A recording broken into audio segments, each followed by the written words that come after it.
Bizim ülkemizde normalleşme çok geç kaldı. Bu işin çıktığı yer olan Çin'in Yuhan kentinde, ben Japonya'dan geldim buraya. Çin'in Yuhan kenti şu anda festival düzenliyor. Yönetemeyen biziz, yapamayan biziz. O insanlar yaptı, başardı, bitirdi. Biz de bekledik. En sonunda yok işte komple kapattık 20 gün. Yok. Başta yapacağımız en sonunda yaptığımız için şu anda halen daha belasını çekiyoruz. Bu kadar, yani yapacak bir şey yok. Dünya yaparken biz bekliyorduk. Birileri bedava bize aşı verir mi? Bedava bize bir şey verir mi? O da olmadı. En son çaresiz kalınca memleket işte bu hale, binlerce insan öldükten sonra tedbir aldı bizim devletimiz. Kesinlikle normalleşme başlamalı çünkü her şeyden geriye kalıyoruz. Daha sonra temizliğe, maskeye dikkat etmemiz gerekiyor en başta. Zaten bunlara dikkat ettiğimiz sürece hani pandemi zaten kendiliğinden düzelecektir. Yani benim inancım bu şekilde. Tabii ki de sağlığımızı korumalıyız, uzak durmalıyız. Bunları yapmalıyız yani kurallara uyduğumuz sürece bu pandemiyi hem azaltmış oluruz hem rahat geçirmiş oluruz. Yani bu kadar vakaların artması bizim de suçumuz aslında. Yani kurallara gereğince uymadığımız için biz bu şekildeyiz. Yani benim düşüncem bu. Ben mesela öğrenciyim. Pandemiden dolayı eğitimimi göremediğim için eksik kalıyorum. Hiçbir şekilde eğitim hayatımı tamamlayamıyorum. Yani evde gördük ama hani bir örgün öğretim gibi hiçbir şekilde olmadı. O yüzden yani inşallah düzelir. Biz de normal hayatımıza geçmiş oluruz. Üniversite öğrencisiyim. Üniversiteye kazandım ama hiçbir şekilde gidemiyorum. Üstelik biz sağlıkçıyız. Yani sağlık personeli olacağız ileride. Ya eğitimimizi hastanede görmemiz gerekiyor ama hastanenin içine yaklaşamıyoruz bile. O yüzden yani eğitimden hiçbir şey anlayamıyoruz. Bence normalleşme bir an önce başlaması lazım. Çünkü ilk günden beri bu normal bir grip salgını gibiydi. Biraz da abartıldığı için iş bu noktaya geldi. Tabii ki herkes maskesini takmalı, hijyene dikkat etmeli, kurallara uymalı. Ama çok fazla insanları sıktığımızda da maalesef bunun olumsuz sonuçları yaşanıyor. Çünkü psikolojik olarak toplumun kendini toparlaması bile 1 sene, 1,5 seneyi aşacaktır. Hani normalleşmeye geçsek bile bunun toparlanması çok uzun sürecek. O yüzden en kısa zamanda bitmesini temenni ediyoruz. Bence kesinlikle kurtulmalıyız artık. Bunun da tek yolu toplum bağışıklığından geçiyor. Toplumun bir an önce aşılanması gerekiyor. Aşılanmada da biraz hani elimizde olmayan sebeplerden dolayı geç kaldığımızı da düşünüyorum diğer dünya ülkelerine göre. Ama bundan sonra hayırlısı diyelim. Muhakkak oldu. Hepimiz çok etkilendik. İş konusunda çok etkilendik. Aile içinde çok etkilendik. Çocuğum mesela okula gitmedi. Gece gündüz evdeydi. Enerjisini boşaltacak bir alan yoktu. O bizim için çok büyük bir problem oldu. Onun dışında benim eşim yakalandı, atlattı. Mesela biz 15 gün, 14 gün karantinada kaldık. O bizim için kötü bir süreç oldu ama atlattık çok şükür. Vallahi pandemi dönemi bazı kişiler için iyi geçti, bazı kişiler için iyi geçmedi. Normal işçi olarak farz bir iş yeri işleten yeri var. Onu ama işleten değil, işçi, onun yanındaki olan işçi mağdur durumda kalıyor. Şu anda o adamın evinde ne var, ne yok ise bilen yok. Aç mı, susuz mu? Bu adam işçi. Tabii bu adam ama bu öbür adama destek var, şey var. Ama bu yanındaki işçinin de desteği var. Onu düşünecek kimse var mı? Yok bencesi. Ha pandemi dolayı ben rahattım. Çünkü ben maskeyi normalde vatandaş için çalıyorum. Normalde maskeyi ben takmıyorum. Rabbim ne yazmışsa odur. Allah ne yazarsa odur. Biz hak etmişiz ki bunu bize vermiş. Hak eden bir kul olmasa da bize bu ibreti vermezdi. Kısıtlanmayı dinleyen yok ki. Pazar günü herkes yine çıkardı. Ne duran var ne eden var. Millet hepsi gezmelerinde hepsi yapıyor. Kapatmasın daha iyi. Çünkü millet her zaman her dakika çıkardı. Çünkü herkes çıkardı. Artık millet evde acızmış. Yapacak bir şey yok evde. Köy olan, bağı olan, bağına köyüne gidiyor. Ha şu anda çocuklar okul yok. Çocuklar artık perişan olmuş. Ne bize bir şey veren oldu.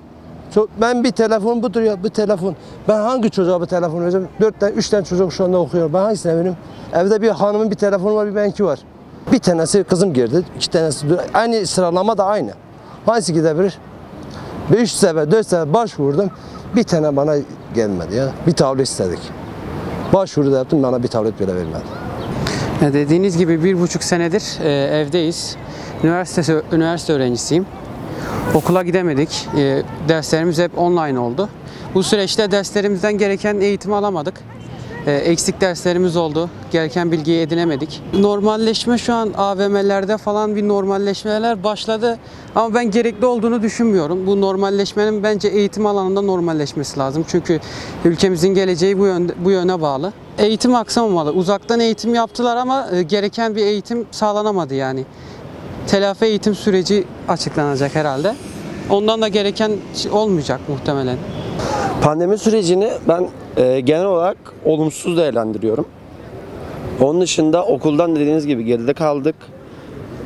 Halka yapılan yardımları yeterli bulmuyorum. Bence başlamalıdır çünkü artık bu durum ekonomiyi de çok büyük bir şekilde etkiliyor. Yasaklardır, kısıtlamadır. İnsanlar bu durumdan etkileniyor. Bazı firmalar da bundan faydalanıyor. Ya az personel çalıştırıyor, çok iş yaptırıyor vesaire. Artık bu durumun cidden düzelmesini istiyorum. Ekonomimizin artık sıcak parada dönmesini istiyorum. Sıcak paranın dönmesi gerekiyor. Ekonomimiz zaten biraz gidiyor pandemiden dolayı aşağı doğru. Eğer bu süreç normalleşirse bence ekonomide olumlu yönler olacaktır. Haliyle halkın refahında da iyileştirmeler olacaktır. Umarım iyi olur diyelim. Bunalım geçirdik. Bir de emekli olarak ben bunalım geçirdim. Şu an yeğenimi aldım yanıma. Bu pandemi dolayısıyla biraz serbestlediği için çarşıya gidiyorum, alışverişe örnek söyleyeyim. Yeğenimi özledim gezdirmeye. Bu pandemi dolayısıyla bize çok sıkıntı yaşadık. Biz bu maskeyi ne zaman atarız devletimizden bunları bekliyoruz. Bir de bu çoluk çocuğumuz işsiz kaldı. Pandemi dolayısıyla işe alınmıyor. Her tarafta pandemi dolayısıyla bunlar da bir an önce gündeme gelirse güzel bir şey olur yani. Bütün çocuklarımızı okuttuk, hepsi iş aramıyor. Aramaya giderek pandemi dolayından kalmıyorlar. Çoluğumuz çocuğumuz perişan. Yani şu durumda ben de perişanım. Yani yeğenimi getirdim ama korkarak getirdim. Ağzımıza maske yemedim, konuşamıyorum. Peki sizce artık normalleşme başlamalı mıdır? Başlamalı, tabii ki başlamalı. Normalleşme başlamalı. Bizim için çok iyi bir şey. Yani gene de tedbiri Cenab-ı Allah'tan umut kesilmez, tedbiri elimizden bırakmayalım. Normalleşme başlamalı. Bence bu süreci devletimiz gayet iyi yönetti. Ben tamamen devletin sunduğu yasaklara uyduğumuzu düşünerekten bu süreci daha hızlı atlattığımızı düşünüyorum.